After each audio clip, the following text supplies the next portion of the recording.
वारी पंढरीच्या दारी आपल्याला माहिती आहे गेले 2010 पासून आम्ही असणारा उपक्रम आहे. कारण वारी ही नुसती होत नाही, ती आयुष्याची वारी होत नाही, तर भगवंताची वारी ही आयुष्याला चैतन्य देत असते. म्हणून पर्यावरण आणि वातावरण बदल विभाग, महाराष्ट्र प्रदूषण नियंत्रण मंडळ असा मी वेगळा प्रयत्न त्या ठिकाणी करतो. महाराष्ट्र प्रदूषण नियंत्रण मंडळ 1970 पासून महाराष्ट्राच्या पंचमहाभूतांमधील प्रदूषण थांबवण्यासाठी, त्याला नियंत्रित करण्यासाठी अथक प्रयत्न करत आहे. आपल्या सर्वांच्या मार्गदर्शनामधून संपूर्ण महाराष्ट्रामध्ये 1,34,000 पेक्षा जास्त उद्योग कार्यरत असताना महाराष्ट्राच्या या पंचमहाभूतांचं रक्षण अथकपणे आम्ही करत आहोत.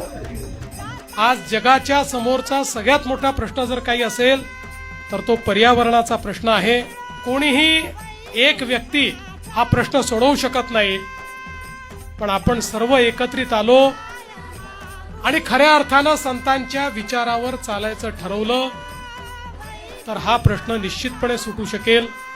आणि म्हणूनच ही जी काही परंपरा पर्यावरणाच्या वारीची पंढरीच्या दारीमध्ये आणण्याची आपण सुरू केली आहे, त्याबद्दल आपल्या सर्वांचं मी मनापासून अभिनंदन करतो.